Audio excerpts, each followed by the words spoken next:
അങ്ങനെ സ്പ്ലെൻഡറായി റൂം കണ്ടുപിടിക്കാൻ കുറച്ച് കഷ്ടപ്പെട്ടു. ഞങ്ങളുടെ ഇന്നത്തെ വില്ലൻ എലിവേറ്റർ തന്നെയാണ്. ഞാൻ ഉറങ്ങാമെന്ന് പറഞ്ഞപ്പോൾ അമ്മ പറഞ്ഞു നീ വേണമെങ്കിൽ ഉറങ്ങിക്കോ, ഞാൻ പോയി കാണാൻ പോവാണ്. അപ്പം അമ്മേനെ ഒറ്റയ്ക്ക് വിടാനുള്ള പേടിയുണ്ടല്ല, എനിക്ക് ഒറ്റയ്ക്ക് ഇരിക്കാനുള്ള പേടിയുണ്ട്. ഞാൻ അമ്മയുടെ പിന്നാലെ പോയി. ആദ്യം തന്നെ മ്യൂസിയം പിടിക്കാമെന്ന് വിചാരിച്ചു. മ്യൂസിയത്തിൽ ചെന്നപ്പോൾ അമ്മയുടെ ഡൗട്ടുകൾക്കൊന്നും ആൻസർ ഇല്ലാത്തതുകൊണ്ട് ഞാൻ നൈസായിട്ട് അമ്മേനെ പുറത്തേക്ക് വിളിച്ചു.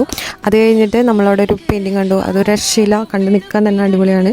പിന്നെ ഞങ്ങൾ ചുറ്റിക്കറങ്ങി കുറച്ച് കഴിഞ്ഞപ്പോഴേക്കും ഞങ്ങൾക്ക് സീ വ്യൂ കാണാനുള്ളൊരു അവസരം കിട്ടി. അവിടുത്തെ ഒരു ചേട്ടൻ ഞങ്ങൾ അങ്ങോട്ട് കൊണ്ടുപോയി. അത് കഴിഞ്ഞപ്പോൾ ഞങ്ങൾക്ക് വിശന്നു കഴിഞ്ഞപ്പോൾ ഞങ്ങൾ റെസ്റ്റോറൻറ്റിൽ വന്നു. റെസ്റ്റോറൻറ്റിൽ ഫുഡ് അടിപൊളിയായിരുന്നു. ബർഗറൊക്കെ അമ്മ കഴിക്കുന്നത് കണ്ടപ്പോൾ ഞാൻ ആദ്യമായിട്ട് അമ്മ ബർഗർ കഴിക്കുന്നതാണ് കഴിക്കുന്നത്. കാരണം ഇങ്ങനത്തെ സാധനങ്ങൾ കാണുമ്പോൾ ഇങ്ങനത്തെ സാധനം കഴിക്കേണ്ടെന്ന് പറയുന്ന ആൾ കഴിച്ചുകൊണ്ടിരിക്കുമ്പോൾ ഒരു രസമുണ്ടായിരുന്നു.